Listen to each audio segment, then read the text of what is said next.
Que de misère l'homme doit affronter pour accéder à la véritable connaissance.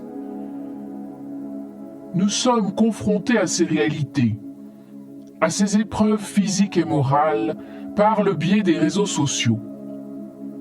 Un constat s'impose. Les démons ont asservi la quasi-totalité de l'humanité. L'ego, que les soi-disant savants de la psychanalyse prétendent neutre, est en réalité la partie invisible qui attire vers elle les passions les plus viles et les pires défauts. Cette partie d'âme incarnée, déliée de la conscience divine, est l'allié du mal et des passions funestes.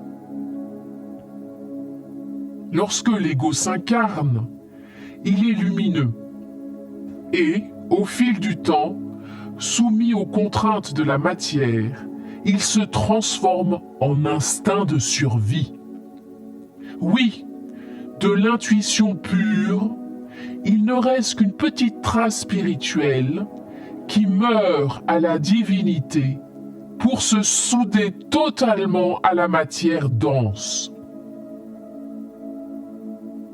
L'homme paré de ses plus beaux atouts ou en guenille de clochard n'est qu'un égo. Comment imaginer qu'un clochard est un égoïste?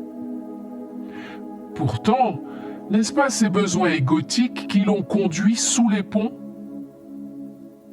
Et ce bellâtre asexué par Adam dans sa Tesla, n'est-ce pas son égoïsme qui l'a transformé en un animal de luxe? Posez-vous la question pour vous-même. N'est-ce pas votre égoïsme qui a posé les jalons de votre existence?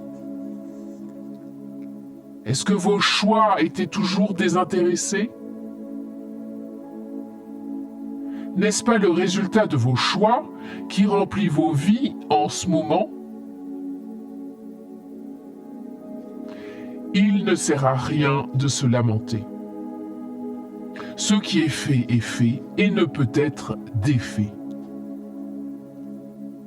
Par contre, on dit aussi que tant qu'il y a de la vie, il y a de l'espoir. Le moment est peut-être arrivé de sortir de l'égoïsme et de regarder en face l'agenda maudit qui se met en place. Il est temps d'oublier son nombril et de se lever tous ensemble pour combattre ce fléau mondial qu'une minorité veut nous imposer. Refuser en bloc toute leur injustice.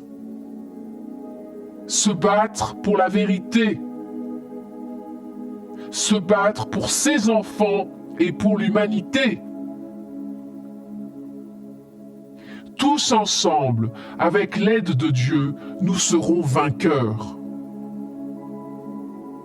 Nous pouvons accepter les différences entre humains. Les non-humains, non. Ils le savent, et c'est pour cela que depuis toujours, ils se cachent derrière des masques. Accepter les différences, mais lorsqu'un rappeur protégé par les frères de l'ombre vomit sur la France et les Français, non. Tolérance zéro. Cautionner les perturbations psychiques et la haine, tolérance zéro. Et on veut nous faire croire que ce sont les blanchis, comme ils disent, qui sont racistes. C'est intolérable. Et pourtant, la soi-disant justice ne l'a pas condamné. Le parquet a classé cette affaire sans suite. Preuve que le diable s'est bien installé dans les palais de justice. Il obéit à qui, ce rappeur? Qui lui écrit ces textes sataniques? Renseignez-vous. Écrivez à vos députés et ministres. Faites du bruit, afin que cette vague de haine vis-à-vis des Français ne se transforme en bain de sang.